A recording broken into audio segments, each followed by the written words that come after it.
BAR Technologies was formed at the back of the 2017 America's Cup by a guy called Simon Schofield, who's now our CTO, and a guy called Martin Whitmarsh. Those two guys decided to try and save some of the technology and the expertise and the simulation from the America's Cup and adapt it to commercial shipping. Obviously, one of the key features of America's Cup is foiling, and we're here aboard the Seacat Columbia, and that's one of the features of this novel vessel.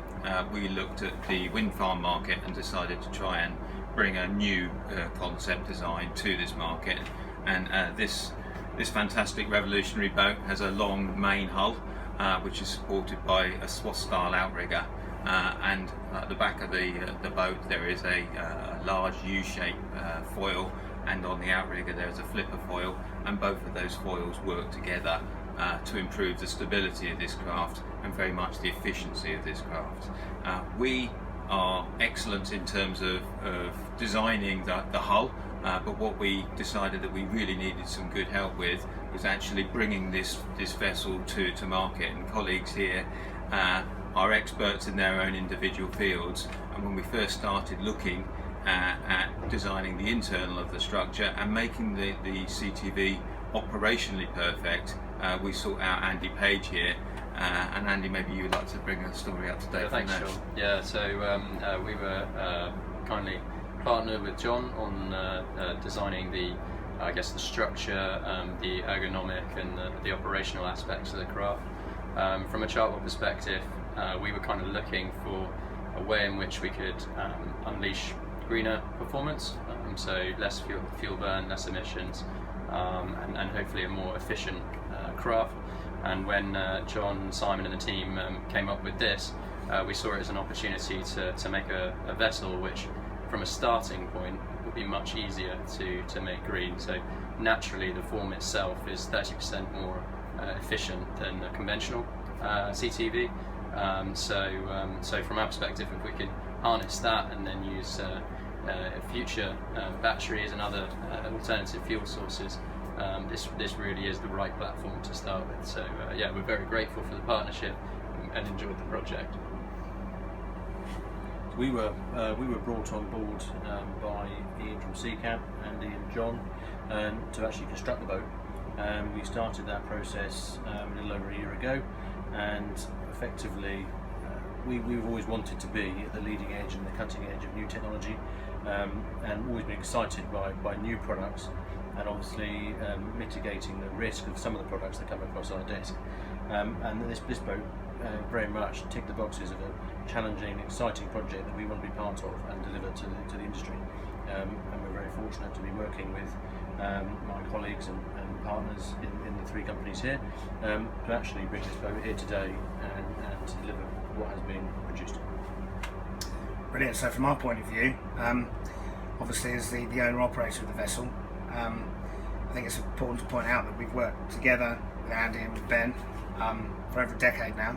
In one form or another, Ben's been involved in delivering, as has Andy, all of our vessels, and we built a lot of knowledge ourselves on the operations side from what actually the industry we work in, which is the offshore wind farm industry, and what our crews and our customers need to get out of the CTV and daily operations in order to build wind farms and operate them.